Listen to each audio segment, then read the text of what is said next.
Bom, essa história começa na Espanha, onde somos apresentados a Sérgio Marquina, que futuramente seria conhecido como o Professor.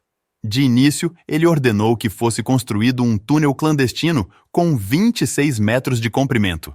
E esse se ligaria a um dos cofres da Casa da Moeda. Ele tinha um plano ousado de assaltar esse banco e, por isso, ele precisava montar uma boa equipe. Desse modo, o tempo passa e, alguns meses depois, somos apresentados a um casal que praticava crimes juntos. Eles já tinham realizado 15 assaltos e todos eles tinham sido perfeitos, sem erros. Contudo, no 16º, eles entram no meio de um fogo cruzado e, assim, um deles acaba morrendo. A sobrevivente desse roubo era Silene Oliveira, que mais tarde vamos conhecer por Tóquio. Bom, por vingança, ela atira contra o segurança que matou o seu namorado, e assim ela foge, em seguida passando a viver como uma foragida. Ela estava planejando sair do país e, por isso, foi até sua mãe para se despedir. No entanto, ela não sabia que sua mãe já tinha sido coagida e ameaçada pelos policiais. E, para piorar, o telefone da mãe dela já estava grampeado. E foi graças a isso que vários policiais conseguiram se adiantar e montar uma tocaia para capturar Silene. O professor que já planejava o assalto da Casa da Moeda há muitos anos, e por isso ele se interessou pelas habilidades dessa mulher. Na verdade, o seu irmão, Andrés, sempre disse que ela tinha todas as habilidades necessárias para o que eles precisavam. Foi então que o professor descobriu que a casa dela estava cercada por policiais, e em seguida ele tirou algumas fotos. O professor conseguiu descobrir a localização dela. Ela estava em um telefone público e havia decidido marcar um encontro com a sua mãe. Ela queria vê-la por uma última vez antes de ir embora. Mas, antes que ela fizesse isso, o professor se apresenta e mostra a Silene as fotos com os policiais cercando a casa de sua mãe. Ele explicou que ela não tinha mais para onde ir e que também não poderia confiar em sua família, já que eles estavam colaborando com os policiais. No entanto, o professor lhe deu uma saída. Ele acabou oferecendo para Silene a oportunidade de se juntar à equipe do maior assalto da história da humanidade. Bom, juntamente com Silene, o professor reuniu mais 7 criminosos. Essas pessoas não tinham muita coisa a perder. Todavia, suas habilidades eram únicas e extraordinárias. Habilidades estas que seriam essenciais para realizar o roubo à Casa da Moeda da Espanha.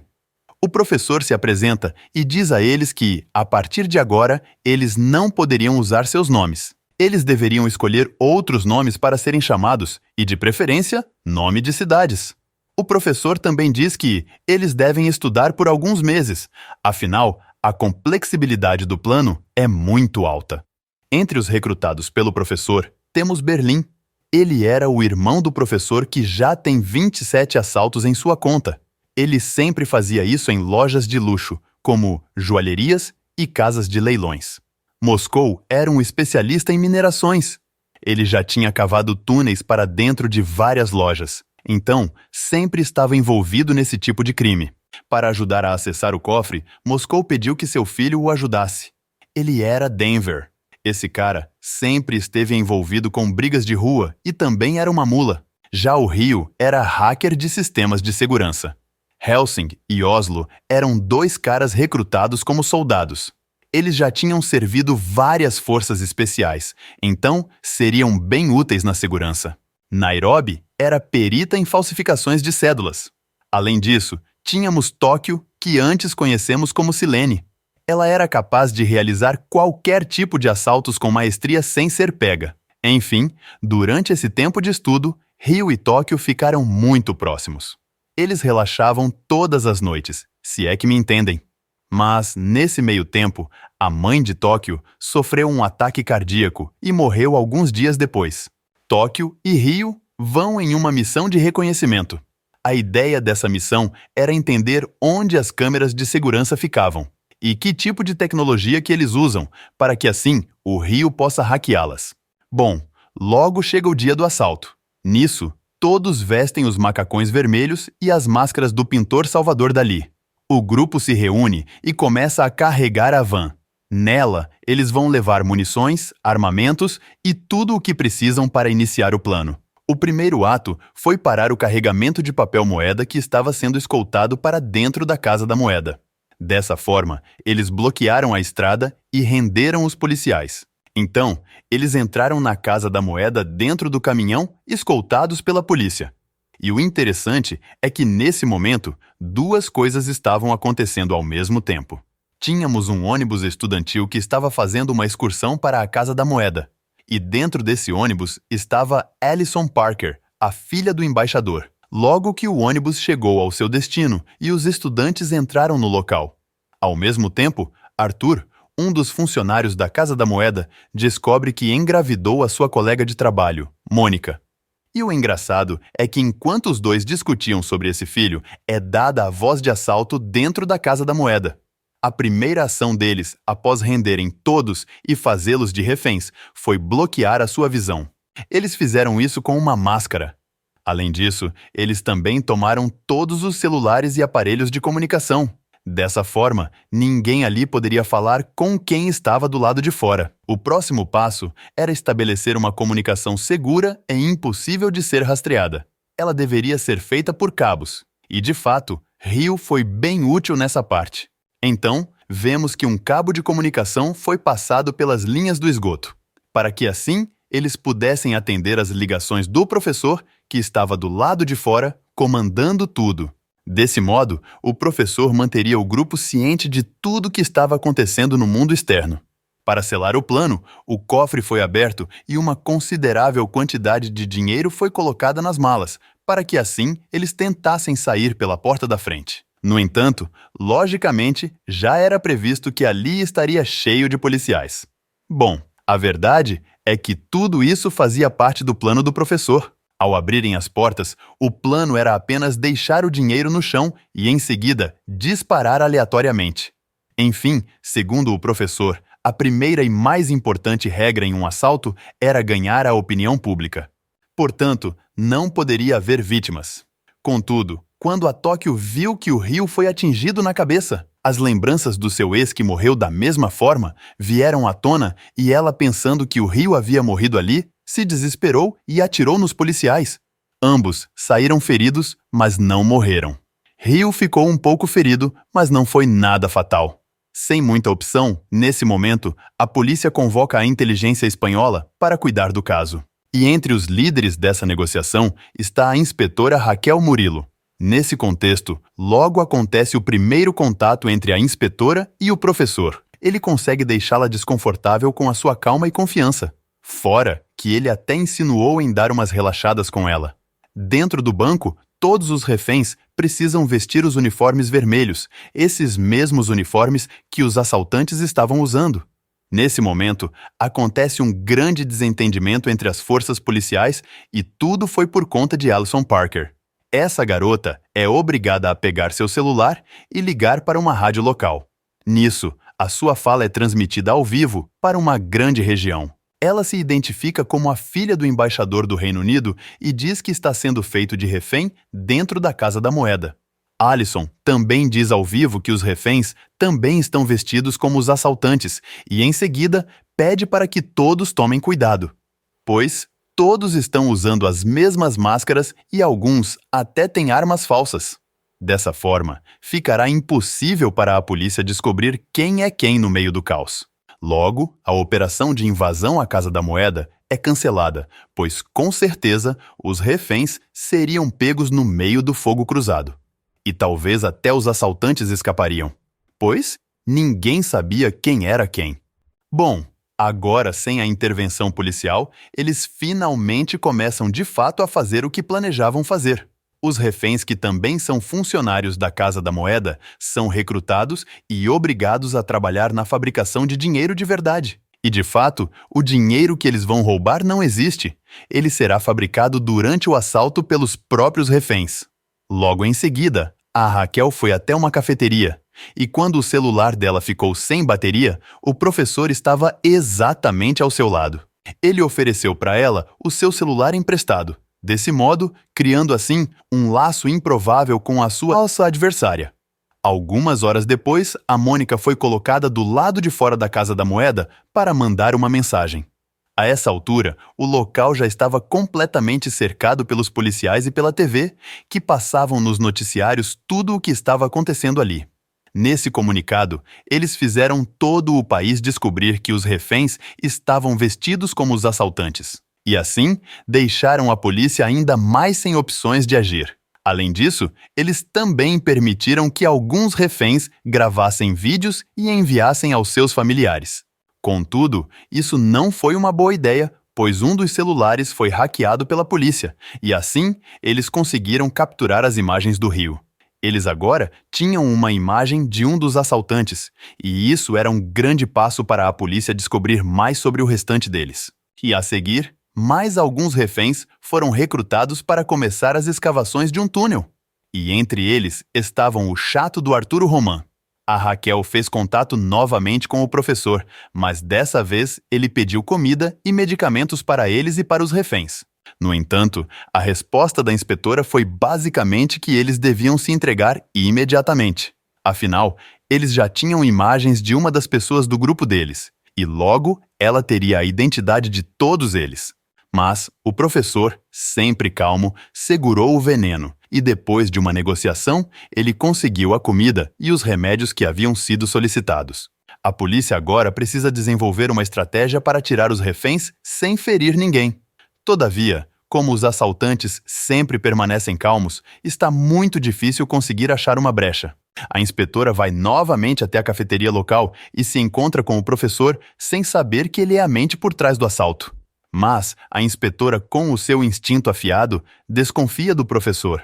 Mesmo assim, ele se apresenta como Sérgio, ou simplesmente salva. A verdade é que o professor já havia pensado na possibilidade de os policiais frequentarem a cafeteria mais próximo, pois policial sempre gosta de café. Então, quase todos os dias ele frequentou a mesma cafeteria até ficar bastante conhecido ali no local. Quando a Raquel abordou o professor com uma atitude mais agressiva, o dono da cafeteria veio na sua defesa. Ele disse que Sérgio era um cliente fiel e ele frequentava seu estabelecimento há muito tempo, todo santo dia, e que ele não poderia ser suspeito de nada. E assim, o professor se safou. Em seguida, o reconhecimento facial do Rio foi concluído e, junto com isso, buscaram por ele nas câmeras de segurança da Casa da Moeda. Eles olharam todas as gravações dos dias anteriores na esperança do Rio ter visitado o banco para reconhecimento. E foi dito e certo, pois Rio e Tóquio haviam realmente visitado a Casa da Moeda para fazer um reconhecimento no local. E então, Tóquio também foi identificada pela polícia. Eles puxaram a ficha de Tóquio e viram que ela tinha um histórico de várias páginas. A polícia então deduziu que esse era um grupo muito perigoso. Nisso, o professor contou para Tóquio e Rio que seus rostos já tinham sido expostos. O rosto deles não só estavam nas mãos da polícia, mas como também em todos os telejornais do país. Ao mesmo tempo, descobrimos que Arturo guardava um celular reserva no seu casaco. A Mônica resolveu pegá-lo. Mas, apesar de ter conseguido, ela acaba sendo descoberta com o celular e o Berlim manda Denver mandar ela de Vasco. Contudo, o Denver não consegue fazer isso e acaba por salvar a sua vida. Bom, logo acontece o próximo contato entre a inspetora e o professor. Dessa vez, ele faz mais algumas exigências e, entre elas, ele pede alguns caminhões para eles saírem em segurança. E, em troca, eles entregariam alguns reféns. Ao mesmo tempo, a mãe da Raquel fica desesperada e precisa fazer contato com a sua filha a qualquer custo, pois sua neta, a Paula, desapareceu. Desesperada, ela busca o número do telefone de pessoas que ligaram para sua filha recentemente. Mas ela não poderia sair da base de operações naquele momento, muito menos resolver questões pessoais. Só que nesse momento, ela lembra que tinha pego o número do Sérgio e ela resolve ligar para ele pedindo ajuda. Ele conseguiu falar com a mãe da Raquel e ficou sabendo de toda a situação com a filha da Raquel. Nisso, ele decidiu ir até o centro de investigações da polícia com a desculpa de entregar um recado urgente para Raquel. O professor tinha acabado de dar um jeito de se infiltrar no meio dos policiais, e assim, ele pôde ver cada detalhe da operação dos seus adversários. A Raquel agradeceu pela ajuda e, em seguida, explicou que descobriu que sua filha havia sido levada pelo seu ex-marido. Ele tinha uma ordem judicial restritiva e havia desaparecido com a menina. Enquanto isso, dentro da Casa da Moeda, começa um debate entre os assaltantes. Quando eles descobrem que Berlim mandou matar a Mônica, eles decidem que têm que contar essa decisão para o professor. Bom, o único que realmente sabia que ela ainda estava viva era o Denver, que a escondeu dentro de um cofre. Enfim, em meio a todos esses problemas, a Paula, a filha da Raquel, volta para casa com o seu pai. Ele não se importa em quebrar as leis para visitar a sua filha, nem tem medo da autoridade da Raquel. E agora, quando a Raquel sai para trabalhar, ela fica preocupada com a sua filha, afinal, ela pode ser levada para sempre pelo pai. No desespero, a Raquel nem percebeu que havia levado o telefone do Sérgio para sua casa. E agora, ela recebe uma chamada dele, ligando para ela de outro celular e pedindo que ela devolva o celular dele. Ele explica que ela tinha levado o celular dele por engano. Desse modo, logo, eles se reencontram novamente na cafeteria. E assim, Sérgio consegue seu celular de volta. As atitudes de Sérgio em se preocupar com ela e com a sua filha a encantaram profundamente. E de fato, ela começa a meio que ter um interesse especial por aquele homem que parece ser um ponto de calma no meio de toda essa confusão de assaltos e problemas familiares. Por conta disso, ela decide se abrir com ele e conta toda a sua história de vida. Voltando para dentro da Casa da Moeda, quando Moscou descobre que seu filho Denver matou uma refém. Ele tenta se entregar para a polícia para receber a culpa em seu lugar. Mas, logo, ele é parado por seu filho, que finalmente conta que ela está viva e escondida. Na sequência, eles têm a ideia de dar falsas armas e máscaras para alguns reféns e levá-los para o terraço, para que eles possam tomar ar fresco, mas lá em cima, Arturo se desespera por achar que Mônica está morta. Ele acaba levando um tiro da polícia, pois como eles estavam todos vestidos da mesma forma, os atiradores o confundiram com um dos assaltantes. O tiro pegou em seu ombro e, mesmo apesar do ferimento, ele ficou bem logo. Os jornais do mundo começaram a exibir a mesma manchete. Eles estavam mostrando para todo o país que a polícia, além de não conseguir resolver o problema, ainda acertou um dos reféns. A inspetora manda chamar 2 médicos e uma enfermeira para entrarem dentro da Casa da Moeda e realizarem os primeiros socorros no Arturo. Logo após essa ordem, Raquel sofre um ataque de pânico. O desespero toma conta dela. Por estar vivendo em uma situação tão difícil e com tanta pressão, isso era inevitável. Após ela se recuperar, os médicos são enviados para dentro da Casa da Moeda. Nisso, é dado ao Arturo a oportunidade de falar com a sua esposa, Laura. Durante a chamada, o Arthur se confunde e chama a sua mulher pelo nome da sua amante. Contudo, juntamente com os médicos, entrou um infiltrado da polícia. No entanto, esse cara, o Ângel Rubio, já havia sido visto pelo professor. Ele o viu junto com a inspetora quando ele foi até a base da polícia. Ele então ligou para Berlim e disse que tinha um cara infiltrado. A intenção aqui era ordenar que os paramédicos e o infiltrado entregassem os seus objetos pessoais. Contudo, ao entregarem, sem que eles pudessem se dar conta, foi instalado nos óculos de Ângel uma escuta. Essa escuta era para que eles pudessem conseguir ouvir e saber tudo o que se passava dentro da operação policial. Apesar do professor já possuir um dos rádios da polícia, conseguir uma escuta direta era muito mais vantajoso. Durante a cirurgia do Arturo, 2 soldados foram enviados pelos dutos de ventilação, mas rapidamente o professor os detectou. Ele informou a Berlim que o plano da polícia era enviar soldados com máscaras de Salvador Dalí para que não fossem notados e, com isso, corromper o plano por dentro. Porém, antes que eles pudessem chegar, todos os assaltantes e reféns trocaram de máscara, de forma que, quando os soldados chegassem, eles seriam os únicos diferentes de todos. Ao sair da Casa da Moeda, Ângel correu desesperadamente para dar essa notícia. Ele foi rápido o suficiente para que a polícia não continuasse a operação. Enfim, o tempo se passa cada vez mais rápido, e assim, o assalto já dura mais de 2 dias. A polícia decidiu revisar várias vezes as câmeras de segurança da Casa da Moeda. E ao tentar encontrar mais imagens do Rio e da Tóquio, em um desses frames eles encontram a imagem de uma chave de um carro. E pelas chaves eles buscam a marca e o ano do carro, para então desenvolverem uma busca nas câmeras de segurança dos estacionamentos e outros locais que possam informar a posição de quem é o dono desse carro. Acontece que o professor tinha dado ao Helsing a tarefa de destruir esse carro, um Seat Ibiza 92. Mas, ao ligar para ele e confirmar a destruição do carro, o professor descobre que o carro não foi destruído e ainda pode ser uma fonte das evidências e provas contra eles. Dessa forma, o professor decide ir até o ferro velho e dar um jeito no carro. Mas as coisas não saíram perfeitamente bem como o professor esperava, já que o dono do ferro velho o perseguiu com o seu cão. Na próxima negociação, a inspetora pede que 8 jovens sejam liberados da Casa da Moeda, inclusive Ellison Parker.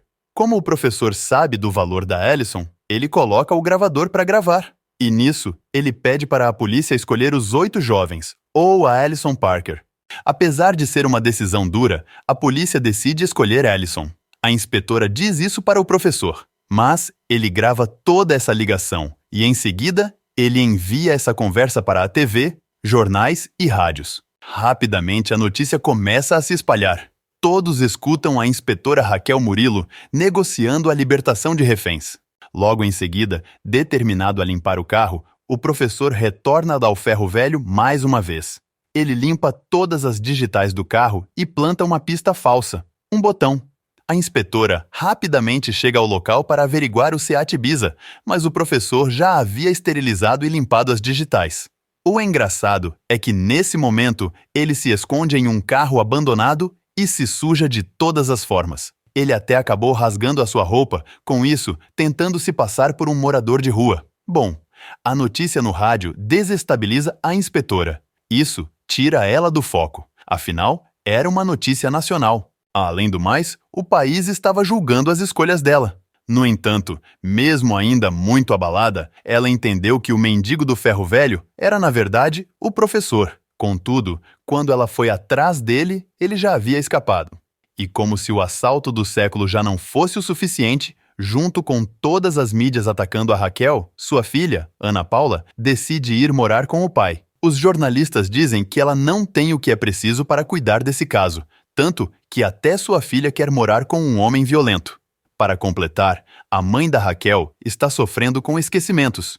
E com tudo isso acontecendo ao mesmo tempo, o psicológico da inspetora está totalmente quebrado. Para piorar, ela logo se torna uma notícia mundial por ela ter escolhido a vida da Ellison Parker. Bom, durante as investigações, é entendido que aquele botão deixado propositalmente no carro era do Andrés de Fonolosa, mais conhecido por nós como Berlim. Além disso, o carro ter sido esterilizado antes da polícia chegar criou suspeitas, gerando desconfiança entre a polícia.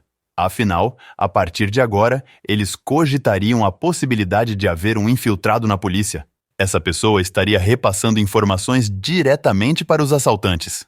Bom, o próximo passo foi filtrar todas as informações sobre esse carro. Logo, eles descobrem que o dono do ferro velho se encontrou com alguém.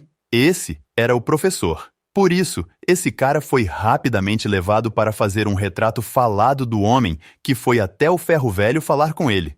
O professor ouviu tudo o que estava acontecendo pela escuta que estava implantada nos óculos de Angel.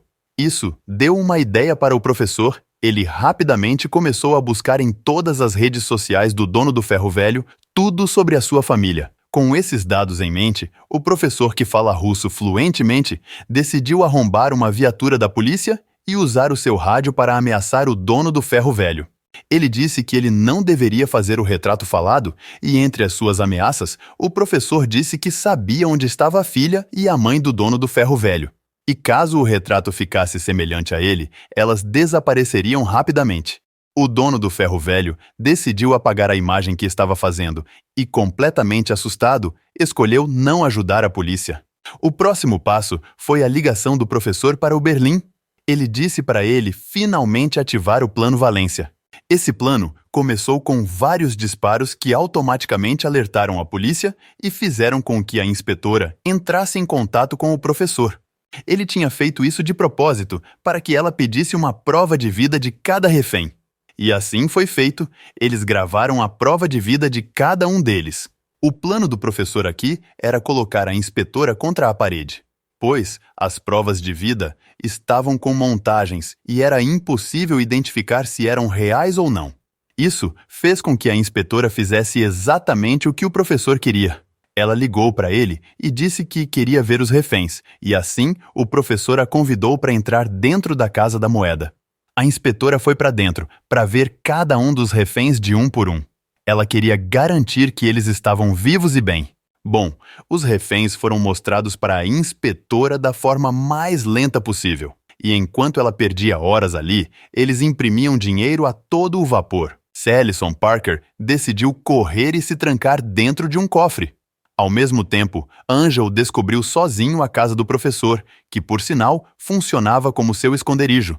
E então, ele foi até lá. Ao chegar e entrar, ele descobre uma pequena fábrica de cidra. Essa fábrica foi estrategicamente posicionada ali para enganar a polícia. Isso foi feito meses antes do plano sequer se iniciar. Bom, o professor tinha previsto praticamente todas as variáveis e todas as saídas possíveis. E quando Angel finalmente decidiu ir embora, o professor denuncia a localização de Ellison Parker. Eles conseguem encontrá-la, mas o professor não era o único que pensava por antecipação. A inspetora mandou colocar um pendrive dentro do seu microfone, daí, assim que ela entrou na Casa da Moeda, consequentemente, quem ficou com o pendrive foi o Rio. Ele era responsável por analisar a tecnologia, só que no pendrive estava uma mensagem dos seus pais dizendo para ele se entregar. Essa foi uma tentativa de plantar a discórdia dentro da Casa da Moeda e fazer com que o Rio se entregasse. Rio era um importante membro desse assalto, e sem ele, eles perderiam grande parte do controle da tecnologia. Enquanto o Rio pensava, Angel vai atrás dos registros de uma farmácia que havia vendido uma quantidade absurda de remédios que tratavam exatamente da doença rara do Berlim. Quando Angel colocasse as mãos nesses arquivos, com certeza ele teria mais dados, como o endereço e telefones. Mas o professor foi até a farmácia e a assaltou, levando todos os seus dados e registros. E foi aí que a desconfiança de um traidor de dentro da polícia fica ainda mais forte. Principalmente porque somente a Raquel e o Angel falaram sobre isso. Nesse momento, Angel começa a desconfiar que a Raquel está ajudando os bandidos, e foi por isso que ela entrou e saiu tão fácil da Casa da Moeda. Ao mesmo tempo, ela já desconfia que Angel seja o traidor, e por isso, na sequência, Raquel o expulsa do caso. Afinal, ele é um grande suspeito de traição. Bom, mesmo com todas essas coisas acontecendo, o amor está no ar. Durante o assalto, Raquel saiu para um jantar romântico com o professor. Enquanto isso, a Mônica e o Denver decidem se tornar mais íntimos, com isso, dando uma bela de uma relaxada. Do seu jeito peculiar, o Berlim também se diverte com a Ariadna.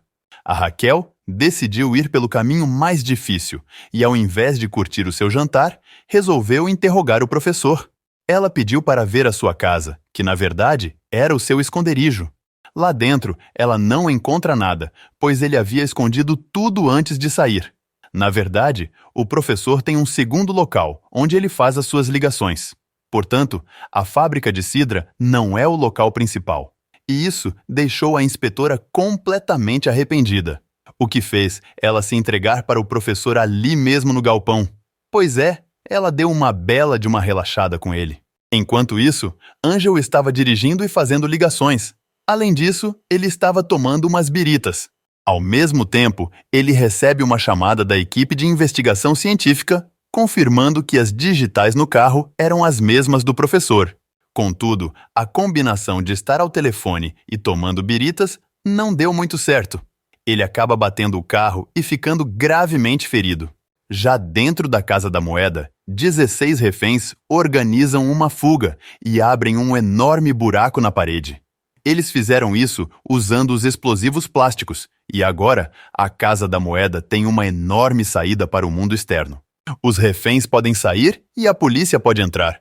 Logo os assaltantes vão até lá e assim eles começam a trocar tiros. A Tóquio pega a metralhadora .50 e abre fogo contra a polícia, o que obriga eles a saírem do local. Rapidamente, eles fecham a porta e selam a saída. Contudo, no meio desse caos, Oslo ficou gravemente ferido. Os reféns estão cada vez mais rebeldes, então, para acalmá-los, os sequestradores decidem tornar os reféns seus sócios. Dessa forma, cada um deles vai receber 1 milhão de euros, caso eles cooperem.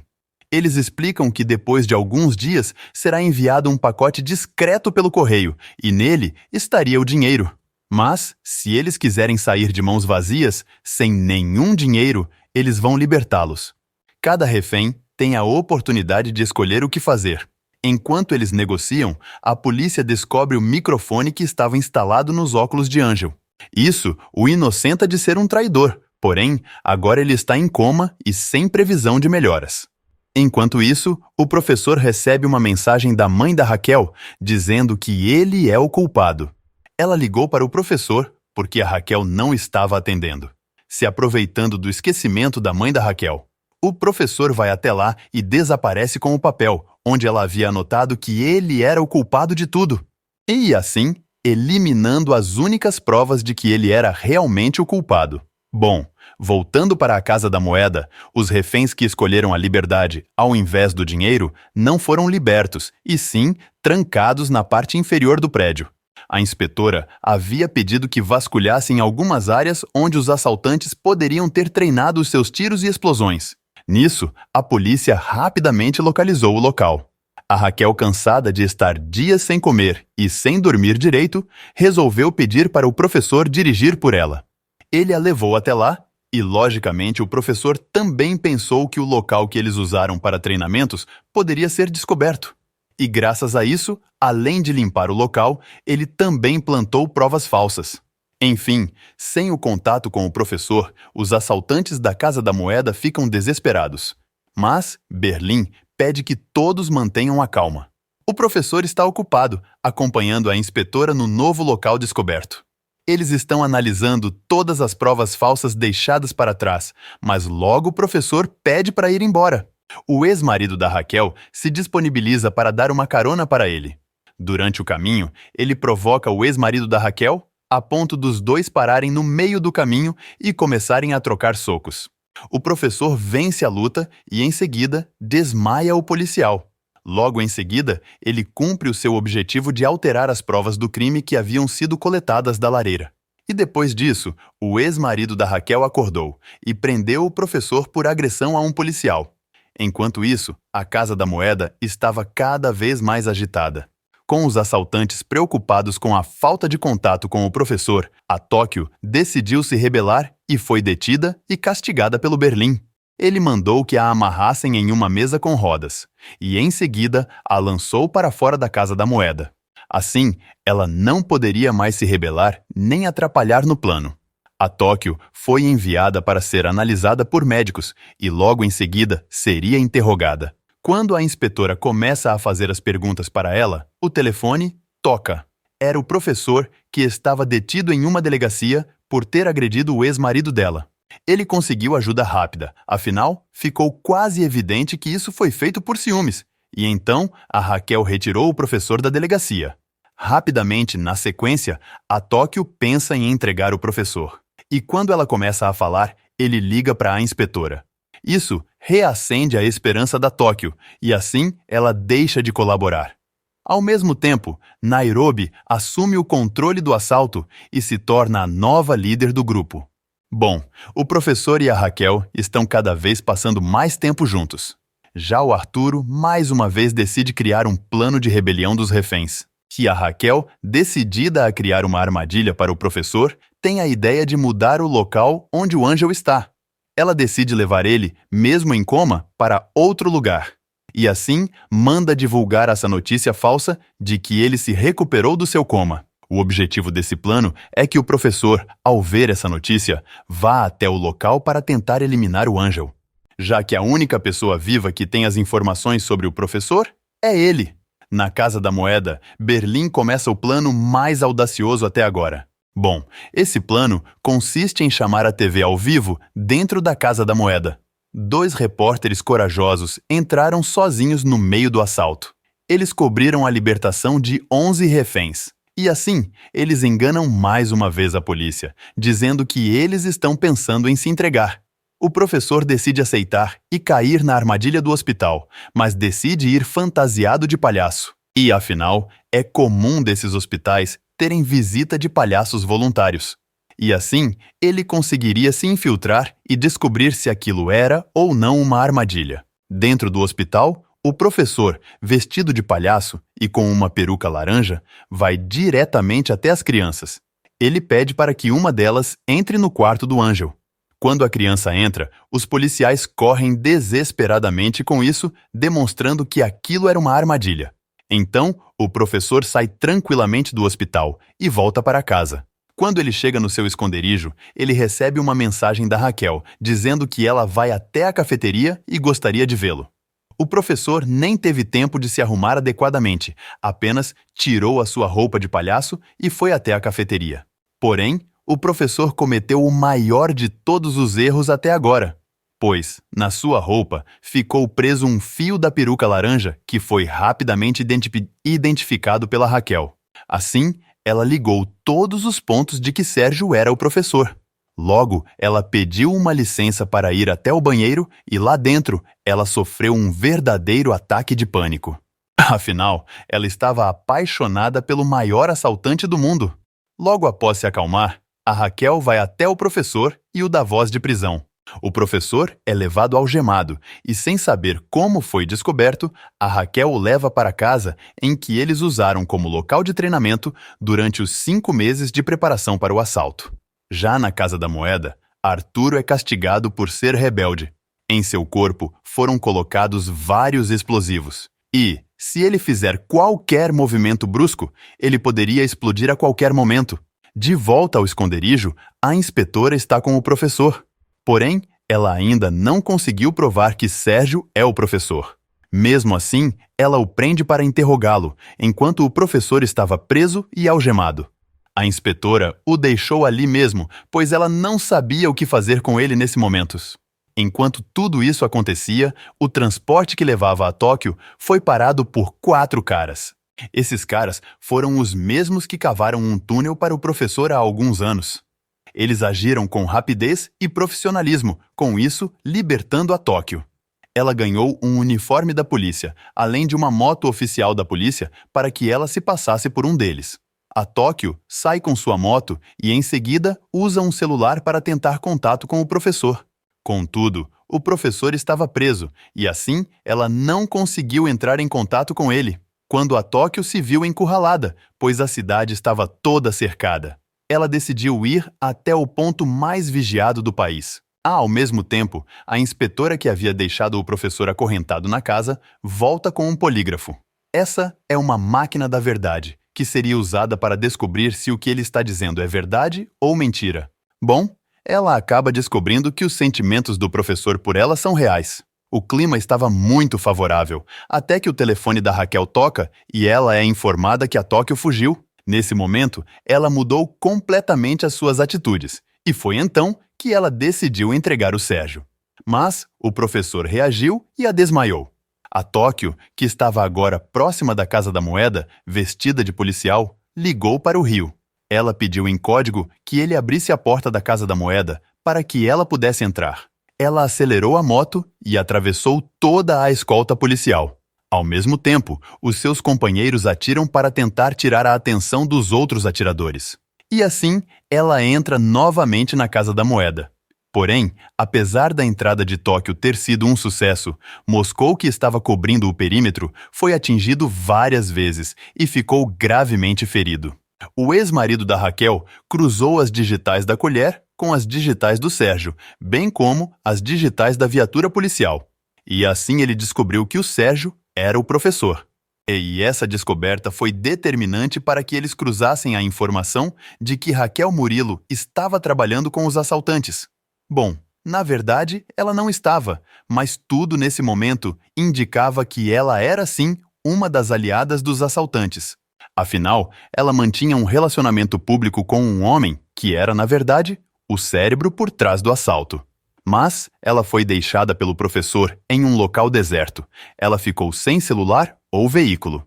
O professor levou tudo o que ela tinha, inclusive o seu carro. Assim, ela precisou sair do local e pedir carona. Contudo, ela rapidamente voltou para o centro de operações. Já o professor foi para o seu esconderijo. Ele entrou em contato com o Berlim para dizer que ele foi descoberto. Ele disse para eles apressassem o esquema do túnel e saíam de lá o mais rápido possível. Quando a Raquel chegou no centro de operações, ela foi recebida de forma agressiva pelos seus colegas, uma vez que eles já haviam deduzido que ela era uma criminosa. Mas a inspetora pediu um voto de confiança para provar sua lealdade e, assim, ela entregou a posição do professor para que os seus colegas fossem averiguar. Porém, o que ela não contava é que a fábrica de cidra não era o esconderijo do professor, e sim um outro lugar nas proximidades. E assim, a investigação passou a vasculhar área por área para tentar encontrar o esconderijo. A inspetora ficou constantemente vigiada por seus colegas. Ao mesmo tempo, Angel desperta do seu coma e acorda no hospital. Ele estava bem, e a sua situação era diferente da situação do Moscou, que não resistiu aos ferimentos e acabou morrendo. A Raquel decidiu agir por conta própria para tentar encontrar o professor.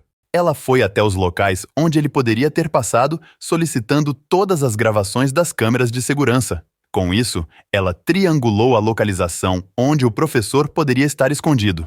Mas isso foi um erro, pois a polícia teve a mesma ideia. E quando eles chegaram para buscar as gravações que poderiam servir de grande ajuda na investigação, elas já haviam sido levadas pela inspetora.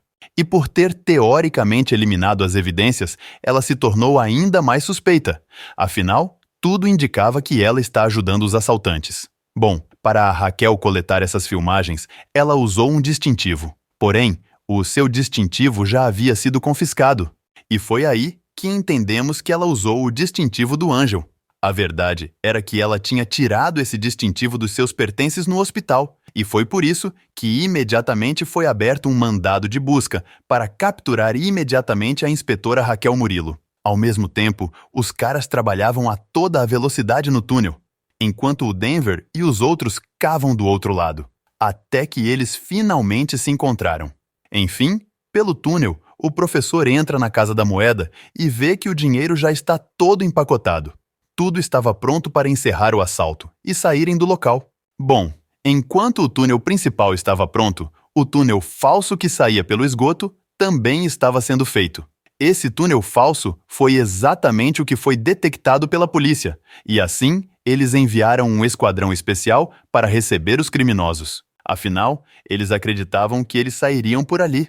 A Raquel acabou por localizar o esconderijo e novamente se encontra com o professor. Desse modo, mais uma vez, ela está com uma arma na direção do professor. Contudo, logo os caras que trabalhavam na escavação do túnel do lado de fora a renderam.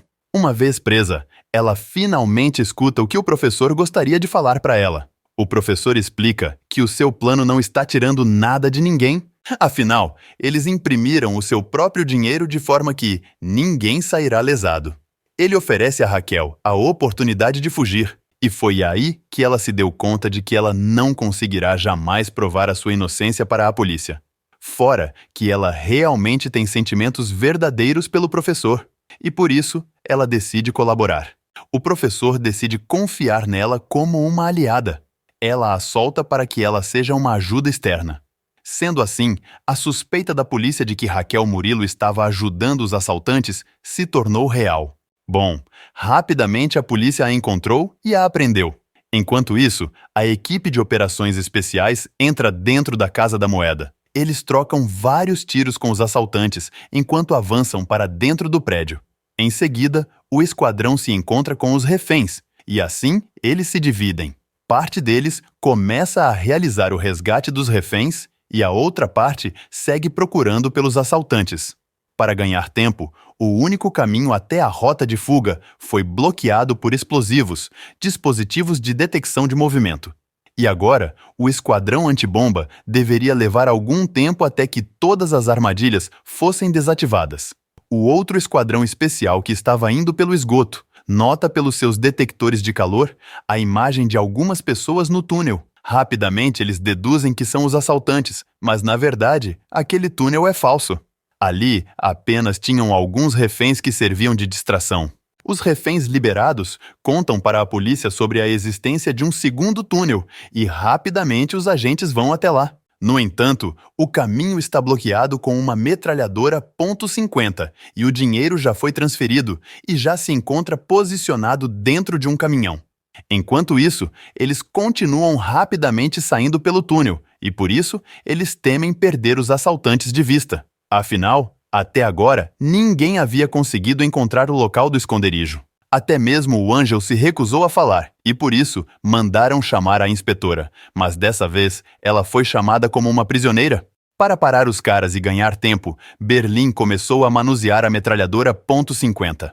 Contudo, logo os agentes começaram a usar granadas. Porém, nesse momento, ele se lançou na frente deles, dando a sua própria vida para que o plano corresse perfeitamente bem.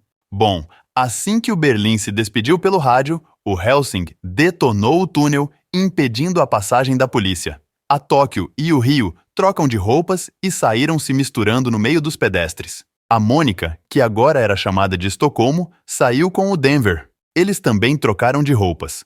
Já o Bia Nairobi saiu como se nada tivesse acontecido. Afinal, o seu rosto nunca foi revelado para a polícia. O Helsing, juntamente com o professor, levou o caminhão de cerveja. Eles estavam conduzindo todo o dinheiro para um local seguro. Dentro do caminhão de cerveja estava todo o dinheiro do golpe. E assim, eles saíram tranquilamente. Enquanto isso, a polícia chegava no local, finalmente descobrindo o endereço do esconderijo do professor e, com isso, a misteriosa saída da Casa da Moeda. Enfim, o escape foi feito por uma rota marítima, usando uma embarcação portuguesa. Bom, ao chegarem em águas internacionais, o professor começou o curso preparatório de sobrevivência. Todos eles teriam que estudar todas as variáveis após o assalto e como viver em um mundo onde eles eram procurados por todo o planeta. O professor criou um complexo processo, onde eles ficariam totalmente separados. Mas, mesmo assim, eles teriam um sistema secreto e eficaz de comunicação. O professor colocou em locais próximos a eles, pessoas trabalhando para ele que agiriam em caso de emergência. Ele os chamou de localizadores. Dessa forma, caso algo corresse mal, eles poderiam ligar para os seus localizadores para, assim, conseguir ajuda. Enfim, 1 ano se passou. Após todo esse tempo, a Raquel encontrou uma mensagem codificada nos cartões postais que o Sérgio havia dado para ela. Esse código era sua geolocalização atual e era uma forma que ela podia encontrá-lo. Rapidamente ela pegou um avião e foi até as Filipinas se encontrar com o amor da sua vida. E por acaso, eles conseguiram se reencontrar, inclusive em condições muito parecidas com o seu primeiro encontro. Logo após isso, mais 1 ano se passou, e agora vemos que a Tóquio estava em uma ilha no Panamá. Helsing e Nairobi estão na Argentina, e Estocolmo e Denver estão nas Ilhas Java, na Indonésia. Bom, todos eles estão cheios da grana. Contudo, não só eles estão bem de vida. O Arturo se tornou uma espécie de coaching motivacional, que conta a sua história de superação do assalto à Casa da Moeda. Bom, após esses 2 anos, Tóquio e Rio decidiram se separar, e o Rio decide deixar ela com um telefone de satélite que ele imaginava que não poderia ser localizado. Acontece que a Europol, a Polícia Europeia de Inteligência, estava atrás de qualquer tipo de rastro que os assaltantes poderiam ter deixado para trás. Nisso, o telefone do Rio foi rapidamente detectado pelo sistema de satélites da inteligência europeia e ele foi preso. Mas a Tóquio escapou e conseguiu ligar para o seu localizador. Graças a essa chamada de emergência, ela foi levada até o professor. Mas a grande surpresa da Tóquio foi encontrar a inspetora Raquel, que agora se denomina Lisboa. E quando eles finalmente decidiram conversar, foi entendido que os telefones de satélite que haviam sido comprados eram todos grampeados e poderiam denunciar sua localização facilmente. Tóquio diz que Helsing também comprou um desses telefones, de forma que eles podem ser todos capturados 1 a 1. Logo, o professor decide reunir todo o bando novamente. E quando todos estão juntos, eles decidem dar um jeito de ir atrás do Rio. A nova estratégia do professor agora era roubar a Reserva Nacional da Espanha, que são algumas toneladas de ouro puro. Essa ideia é originalmente do Andreas, o Berlim, que estudou tudo sobre esse golpe durante anos. Então, o professor reúne todo o bando em Florença, na Itália, para estudar um novo e ainda mais audacioso plano. Um plano onde eles iriam roubar 90 toneladas de ouro. Porém, apesar do plano ser muito bem feito, o professor ainda tem suas dúvidas sobre alguns detalhes e gostaria de ter mais tempo para estudar. Ele precisaria de pelo menos 4 meses para rever todos os detalhes, mas, com o rio capturado, eles tiveram que acelerar as coisas. E assim, pularam algumas etapas do processo, mas mesmo assim conseguiram estudar várias variáveis, como por exemplo, a possibilidade de que a polícia entregasse o rio. Bom, o início desse plano se chama A Hora Zero. Enfim, se vocês querem saber mais sobre esse plano para roubar mais dinheiro e recuperar o rio, não deixem de pedir aqui uma continuação desse vídeo. Mas, antes, não esquece de curtir o vídeo e se inscrever no canal. Espero que vocês tenham gostado do vídeo e se você quer ajudar o nosso canal, nós estamos colocando essa música de fim de vídeo para você ouvir ela até o final. E é claro que se você ouvir até o fim, estará ajudando esse vídeo a aumentar a sua retenção. E isso faz com que o YouTube indique mais ainda o nosso canal. Desse modo, eu conto com o apoio de vocês. Deixem a música tocando até o final. Um forte abraço e fiquem com Deus. Valeu!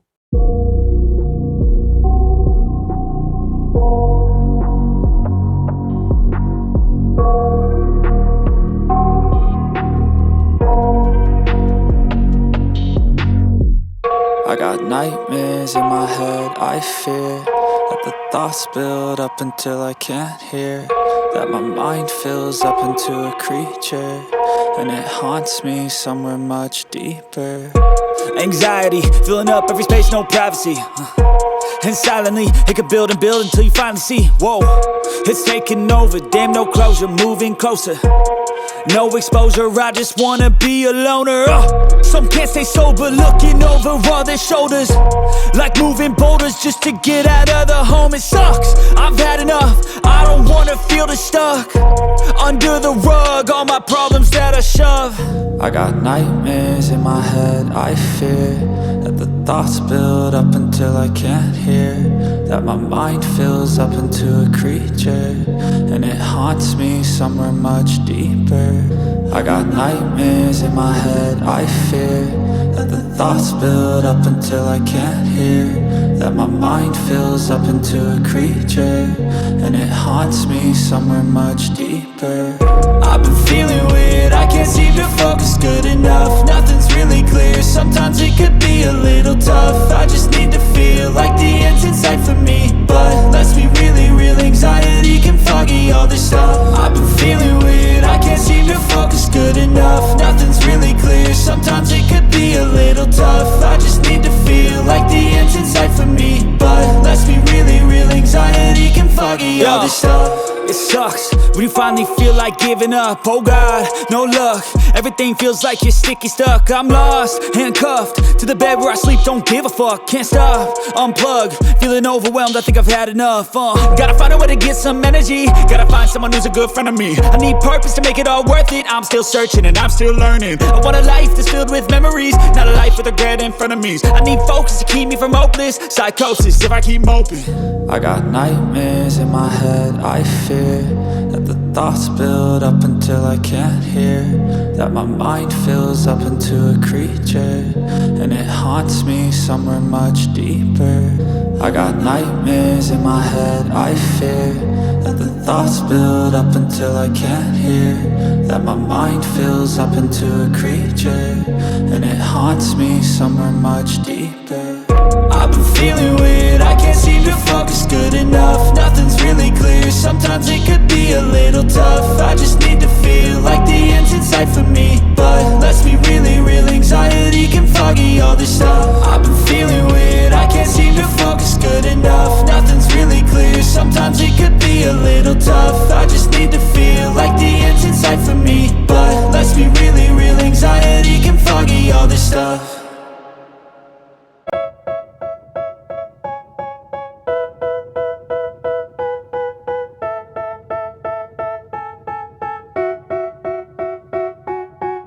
They tell me that I'm never gonna make it. They want me to do something that could make sense. They hate when I keep dreaming I'll be famous, but I don't give a fuck, I'ma keep chasing.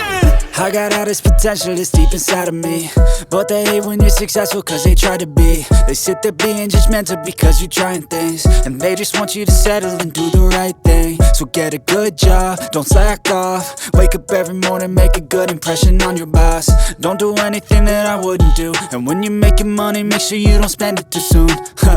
Fuck that, I'll do what I wanna do. I got a different path from everyone, and that includes you. Who are you to tell me how to live life? In these times it feels like nobody's right, yeah. So I'ma figure out what else we succeed, and then invest all of my time into that and proceed. I need whatever the hell could make me happy, and I don't think you have a clue what could that be. They tell me that I'm never gonna make it. They want me to do something that could make sense. They hate when I keep dreaming I'll be famous, but I don't give a fuck, I'ma keep chasing. They tell me that I'm never gonna make it. They want me to do something that can make sense. They hate when I keep dreaming I'll be famous, but I don't give a fuck, I'ma keep chasing. I think this life could be special if I get rid of the devils. They think that I am a rebel, I think they want me to settle. There's nobody on my level. They think that work is too stressful, I think that work is essential. The grind is all in your mental, and I don't think you understand what I'll go through just to be in control of my life soon. All the negativity, man, I'm immune. I don't really need a mask with all I've been through. I've been making changes for the ages. 5-10 year plans are contagious. I attack that shit, I'm tenacious. And if you ain't, get the fuck out of my way then.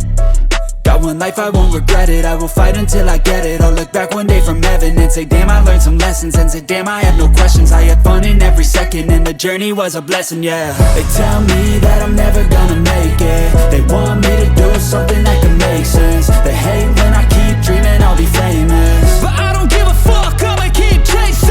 They tell me that I'm never gonna make it. They want me to do something that can make sense. They hate when I keep dreaming I'll be famous, but I don't give a fuck, I'ma keep chasing.